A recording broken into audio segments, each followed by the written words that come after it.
Winter cabins are supposed to feel cozy. A fireplace, snow outside, total silence. But when you're miles from the nearest town, when your phone has no signal, and when the only light comes from a weak lamp and a half-burned log in the fire, silence stops feeling peaceful.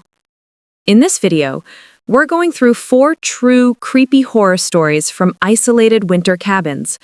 Turn off the lights, put on your headphones, and remember, out in the snow, if you hear someone at your door, you might not want to open it. Story 1. The Footprints That Never Came Back. I used to think winter cabins were peaceful, quiet, simple, cut off from the world in a good way. That changed 2 years ago. At the time, I was 24 and working a remote tech job. I was burned out and wanted to get away from people for a bit. So I rented this cheap cabin up in the mountains for a week. It was in early January. The listing bragged about total isolation and no neighbors for miles. That was exactly what I thought I wanted. The drive there already felt off. The last 20 minutes were on this narrow, icy road with tall trees on both sides and no streetlights. My car kept slipping a little, and every time it did, my stomach dropped. My GPS even lost signal for a while before reconnecting at the last second. When I finally pulled into the small, snow-covered clearing where the cabin stood, it was almost dark. The cabin itself looked old but cozy. 1 story, wood siding, a front porch, and a chimney puffing out a bit of smoke from the last guests. The owner had told me the heat would already be on low so the pipes didn't freeze. Inside, it was basic. 1 bedroom, a small kitchen, a living room with a big window that looked out into the trees. I unpacked, made some tea, and tried to enjoy that first night. The silence was heavy. No cars, no neighbors, just the wind, the creaking wood, and distant sounds I couldn't place. Around 11 p.m., I turned off the TV and decided to sleep. That's when I heard it. Crunch. Snow. Being stepped on. Right outside. At first, I told myself it was just ice shifting on the roof or something. But then it came again. Slower this time. Crunch. Crunch. Crunch. Very clearly, footsteps moving past the front of the cabin. I froze in bed, staring at the dark ceiling. There was no reason for anyone to be out here. The owner had made it clear there were no neighbors and the road in was a dead end. You only used it if you were going to this cabin. The footsteps stopped. I waited. Nothing. After a few minutes of silence, I slowly got up, went to the window in the living room, and pulled the curtain just an inch to peek outside. There was nothing there, just the moonlight reflecting off the snow and the shadowy line of trees. I went back to bed and eventually fell asleep with the lamp on. The next morning, I convinced myself it was just my nerves. Maybe some kind of animal had walked by. I decided to check for prints to prove it to myself. When I opened the door, the cold hit me hard. I stepped onto the porch and looked down at the fresh snow around the cabin. That's when my stomach dropped. There were footprints. Human-sized. They came from the tree line, walked in a straight line toward my cabin, and stopped right below my bedroom window. They circled the cabin once, slowly, like whoever it was had taken their time, and then there was nothing. No trail going back. It was like someone had walked out of the woods, inspected the cabin from all sides, and then vanished.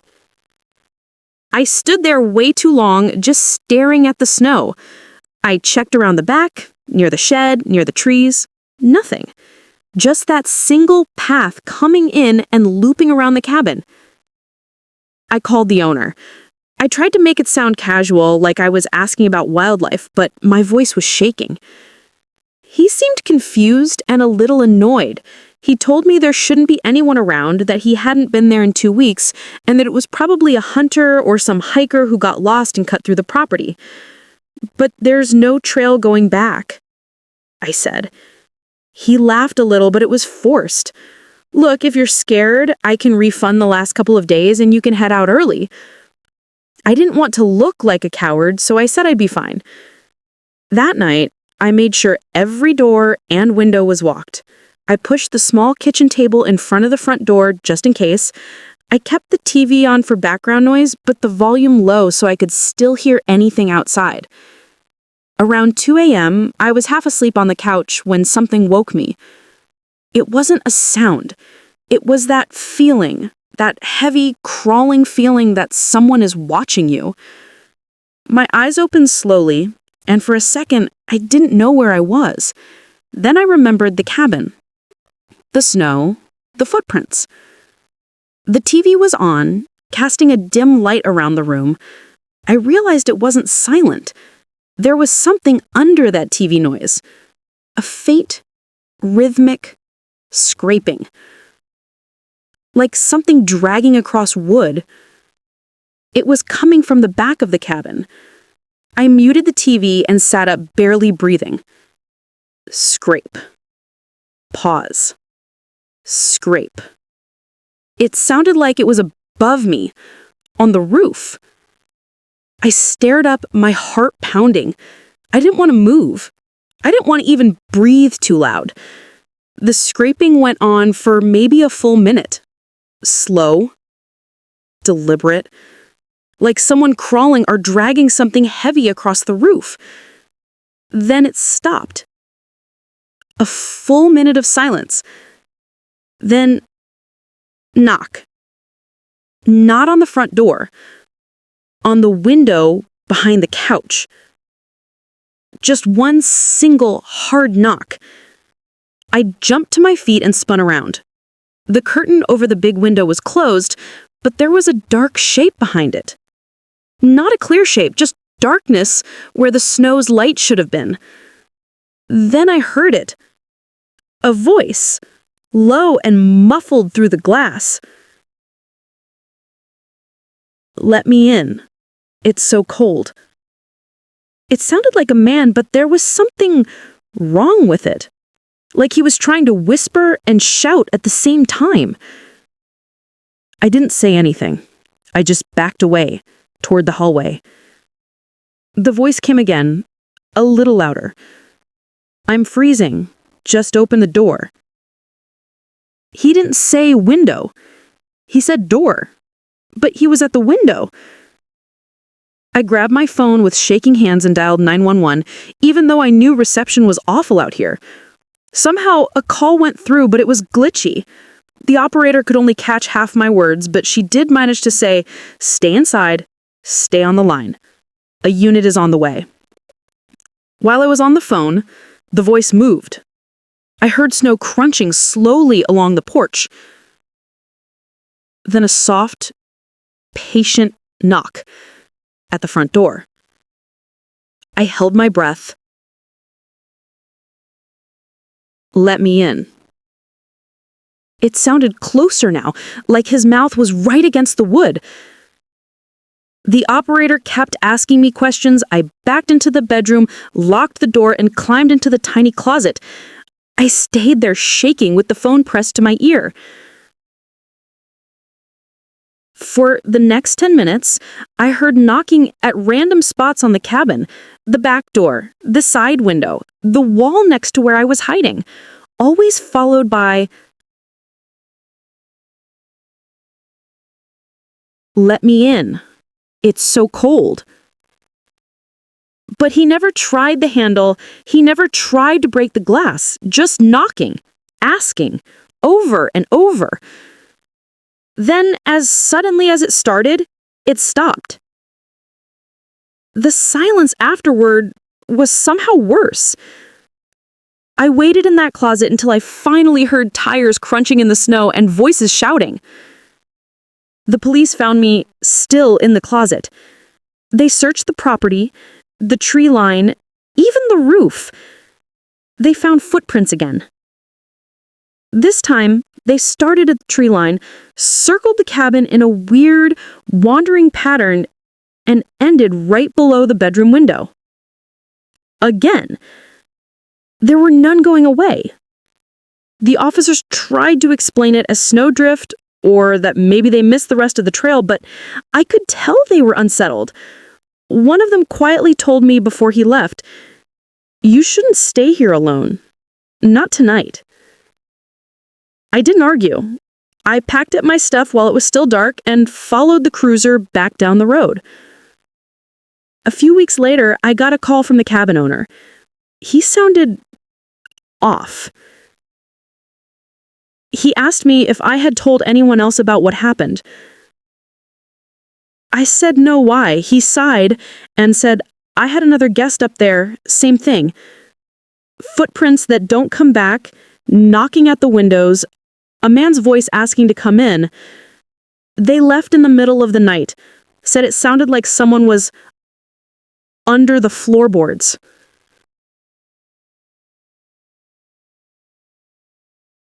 I asked him if he was going to sell the place. There was a long pause. Then he said, "No.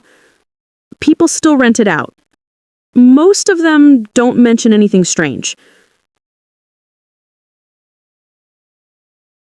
But the ones who do, it's always in winter, and it's always when they're alone." Story 2, The Cabin Across the Lake. My story happened last winter when 3 friends and I decided to rent a cabin for New Year's Eve. It was one of those hidden gems we found on a rental site. Cheap, nice pictures, and the description said it was on a frozen lake with a view of another old abandoned cabin on the opposite shore. It sounded spooky in a fun way, and we were all into horror stuff, so we booked it. It was me, my friend Tyler, his girlfriend Jess, and our friend Mia.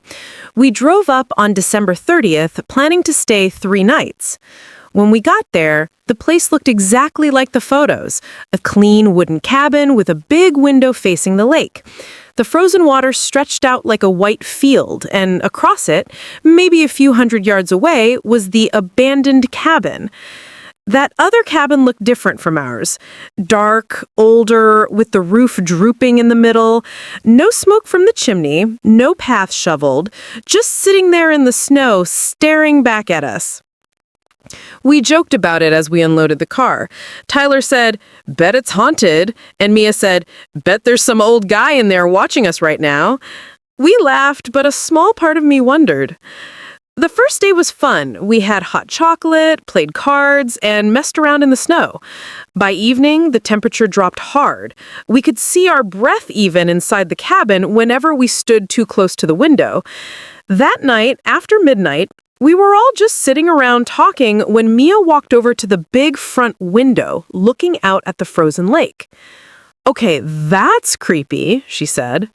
We all joined her. Across the lake, in one of the top windows of the old cabin, there was a faint orange glow, like a candle or a small lantern.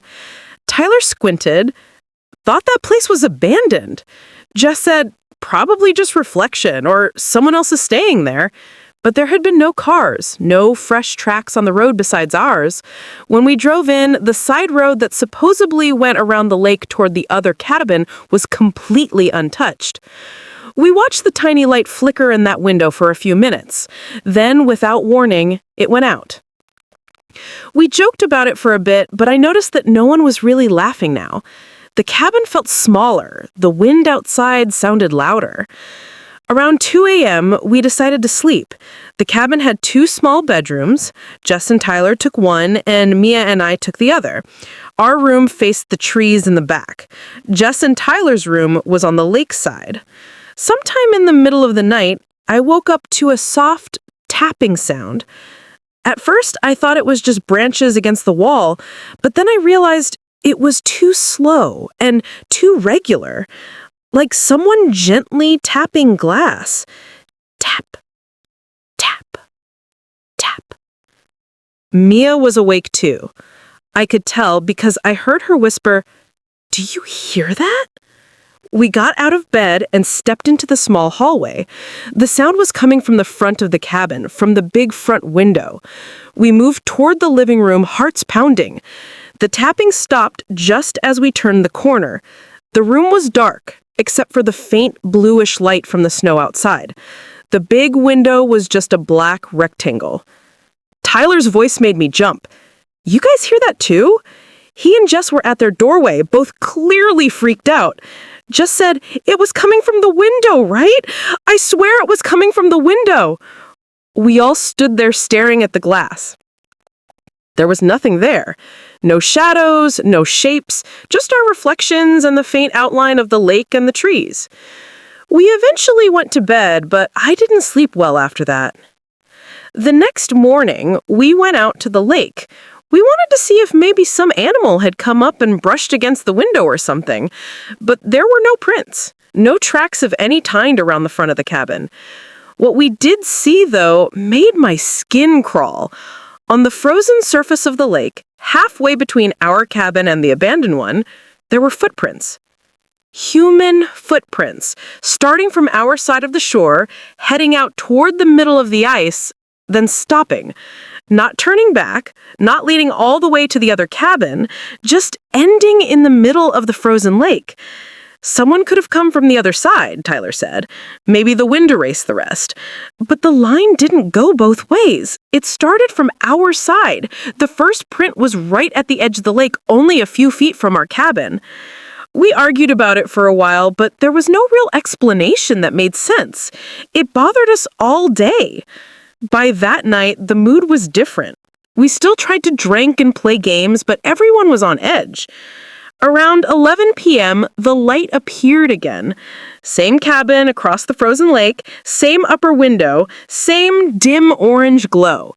But this time, it looked a little lower, like whoever was holding it was standing closer to the glass. Jess said, "Okay, that's weird. I'm calling the rental owner." She did, on speakerphone so we could all hear. The owner sounded tired, but when Jess told him about the light in the other cabin, he went quiet. "That place is supposed to be empty," he finally said.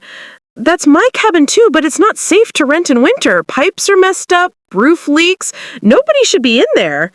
"Then who is in it?" Tyler asked. He didn't answer that. He just told us to stay inside and that he'd call the local sheriff to go check it out in the morning. Reception was spotty, so he couldn't promise much, but he'd try. We hang up and went back to the window. The light was gone again. That tapping came back around midnight. We were all in the living room this time, all half expecting it. Tap, tap, tap. It was softer this time, like it was coming from farther away. Jess turned off the inside light and we pressed closer to the glass to see outside. Out on the lake, in almost the exact spot where the footprints had stopped that morning, there was a figure. It was hard to make out, just a dark shape against the white snow. But it was definitely a person, standing in the middle of the frozen lake, facing our cabin. It wasn't moving. I don't know how long we all stared. No one spoke.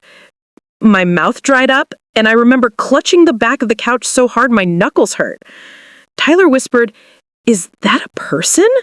Mia said, "They're gonna fall through the ice." As if it hurt her, the figure started to move, but not toward the shore. It took a few slow steps toward the abandoned cabin. The ice didn't crack. There was no sound at all. It stopped again halfway between the two cabins. Then, without a sound, we watched it sink. Not like you'd expect someone to fall through. There was no sudden drop, no splash, no cracking noise. The figure just gradually went down like an elevator, straight through the solid ice.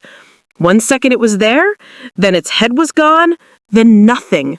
We all freaked out at the same time. Jess grabbed her phone and tried to call the owner again, but the call wouldn't go through. Tyler wanted to leave that night, but the roads were bad, and none of us wanted to drive that icy cliffside in the dark. So we stayed. No one really slept. We just sat there in the living room with the lights on, jumping at every creak and gust of wind. Around 3 a.m., the power went out. We stood in total darkness, the only light coming from the moon reflecting off the snow outside. And then, from the lake, we heard it tap, tap, tap. It sounded like someone knocking on glass from under the ice. We heard it move slowly toward our side of the lake, that hollow echo traveling through the frozen surface. Tap, tap, tap. It stopped right in front of our cabin. We could feel the vibration in the floor. There was nothing we could do. No power, no car ready to go, no way to see what was actually out there. We just stayed together in a tight group in the middle of the cabin until the sound finally stopped. In the morning, the power came back on. We packed up and left without even finishing our third night. A week later, I got a call from an unknown number. It was the rental owner. He sounded shaken. The sheriff checked the other cabin, he said. Nobody was there. No tracks, no sign anyone's been inside for months. I didn't say anything. Then he said something else that still bothers me to this day.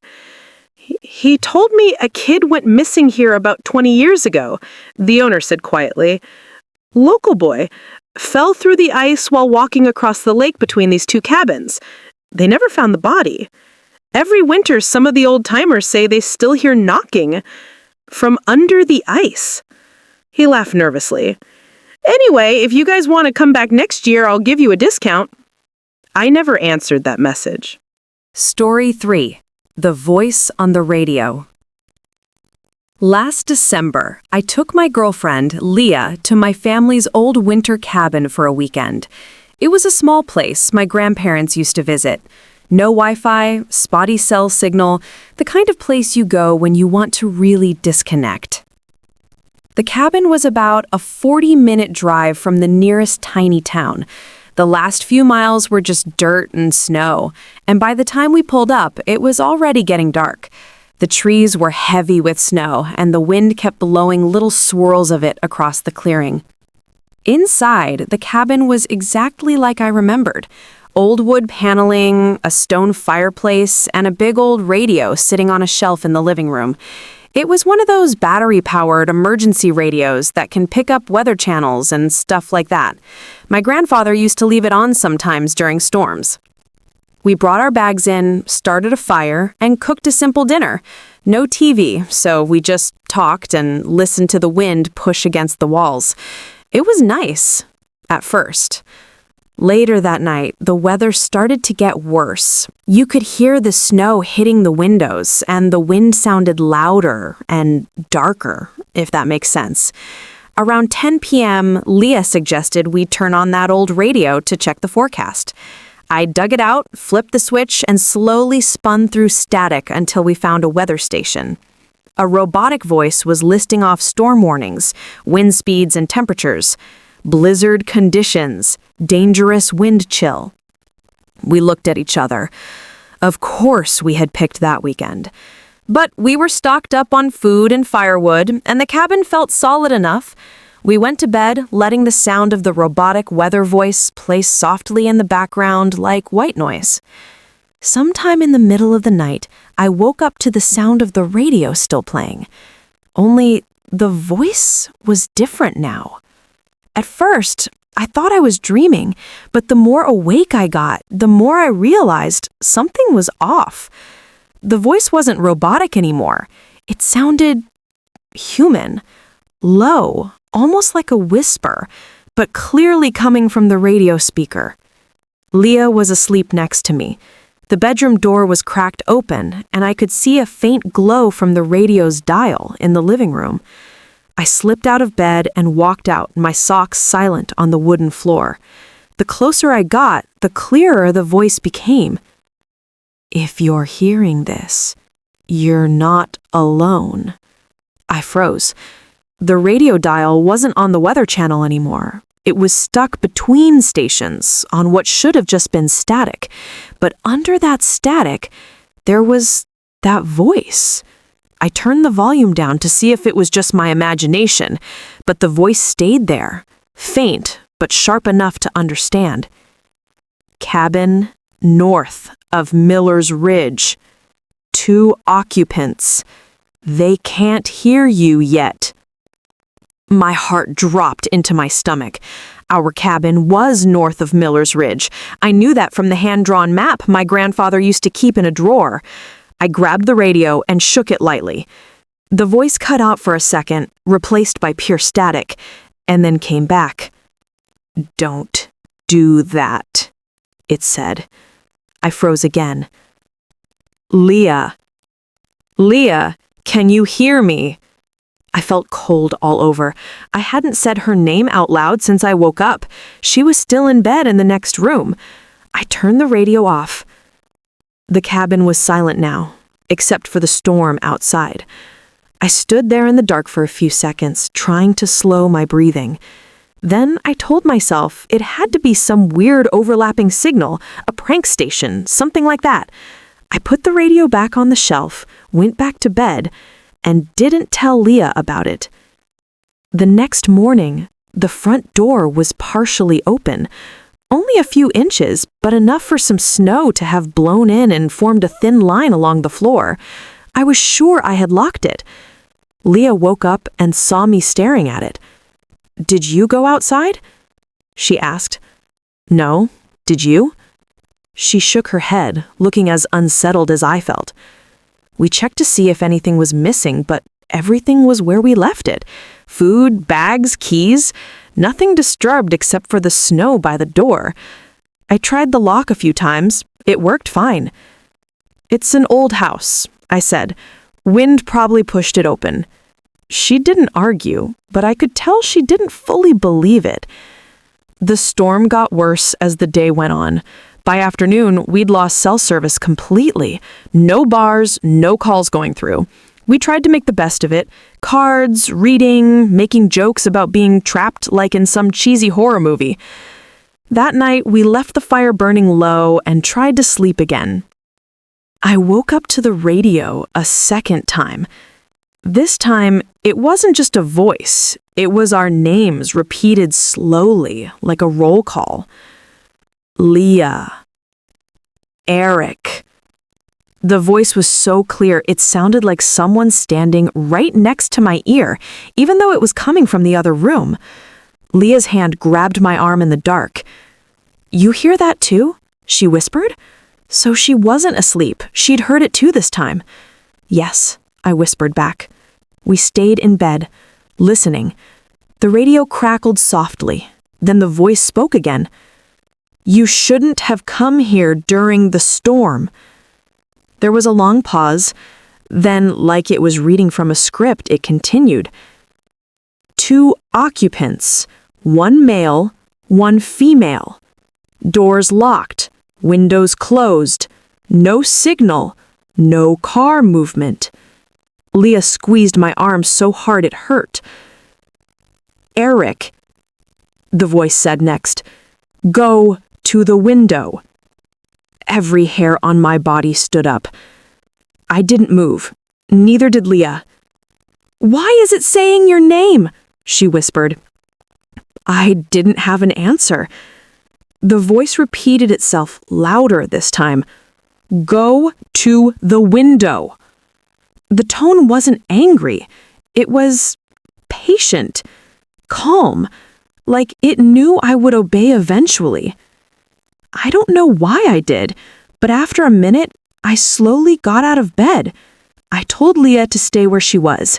She tried to grab my hand, but I pulled away and stepped into the hallway. The glow from the radio dial lit up the living room in a faint greenish light. I could see my breath in the air. I walked straight to the front window. "Open the curtains," the voice said, almost gently. My fingers shook as I reached out and pulled the curtain back just a few inches. Outside, the storm was still raging. Snow was blowing sideways. The trees were bending. And there in the middle of the clearing, maybe 20 feet from the cabin, was a figure standing perfectly still. It was facing the cabin. I couldn't make out a face, just a dark coat, a hood, and something about the way it was standing, too straight, too stiff. The voice on the radio dropped to a whisper. "He's here." The figure took one slow step toward the cabin. I stumbled back from the window. At the same time, Leah rushed out of the bedroom. "What is it?" she cried. "Don't look," I said. Of course, she didn't listen. She moved to the window and pulled the curtain wide open. There was nothing there. The clearing was empty, just snow and wind and darkness. She turned to me, annoyed and scared. "There's nobody out there." I turned to the radio. It was off. The dial was turned all the way to off. We both saw it. We both heard it click. Then the voice came again, loud and clear in the silent room. "You're not alone in there." We grabbed our stuff. I didn't care about the storm, the ice, the dark road. Anything was better than staying another second in that cabin. We ran to the car, slipping in the snow, barely able to see more than a few feet ahead. I did a quick circle with the headlights before pulling out, just to be sure there was nobody around. Nothing. No tracks, except ours. No figure, no car, no lights. We made it back to town somehow, white-knuckling the steering wheel the whole way. I told my parents what happened. My dad got quiet as I described the voice, the way it said our names, the way it knew what we were doing. After a while, he said, "Your grandfather used to say that radio picked up more than just stations during storms." I laughed nervously. "Like what? Ghosts?" He didn't laugh. He said there was a blizzard back in the 70s. A man went out trying to walk back into town from that cabin and never made it. They found his car dug out, but not him. The search team had radios with them, and a few of them swore they heard of calling for help on channels that weren't supposed to be active. I didn't say anything. Then my dad added something that still chills me when I think about it. He also said that on really bad nights, if you turn that old radio on, you don't just hear him, you hear whatever's with him now. We never went back to that cabin. My parents still own it. So does whatever we heard talking to us through the staff. Story 4. The Thing in the Loft. This happened when I was 16, and it's the main reason I hate winter cabins now. My family used to rent the same cabin every year in February. It was a small A-frame cabin with a loft instead of a second floor. My parents would sleep in the main bedroom downstairs, and my little brother and I shared the loft upstairs. You could see down into the living room from up there if you leaned over the railing. The cabin was cozy, wooden walls, a fireplace, a small kitchen. There were other cabins around, but far enough apart that you couldn't see their windows from ours, especially when it snowed. The loft had 2 small beds, a nightstand, and a tiny window that looked out over the trees. At night, you could usually see the tops of the pines moving in the wind, and not much else. The second night of our stay that year, something changed about that loft for me. I woke up to the sense that someone was watching me. You know that feeling when your body just knows? My eyes opened, and the first thing I saw was the ceiling above my bed and the faint glow of the night light from downstairs. I turned my head to the right to check on my little brother. He was turned away from me, facing the wall, blanket pulled up over his head like he usually slept. Then I noticed something that made my heart stop. There was a shape at the railing, just barely visible in the darkness. It looked like someone was crouched there, peeking through the wooden bars down into the living room, back turned to me. I could see the outline of shoulders, a head, long, messy hair. It was too big to be my brother. It was taller. Too tall to be anyone I knew in that cabin. I didn't move. I didn't even breathe. I just stared. The figure didn't move either. It was almost perfectly still, like a statue, facing away from me, staring down at where my parents were sleeping downstairs. My first thought was, maybe Mom came up. But my mom has short hair, and this thing looked like it had long hair down to its shoulders, and the way it was crouched, too still, too stiff, it just didn't feel human. I closed my eyes, counted slowly to 5, then opened them again. It was still there. I thought about saying something.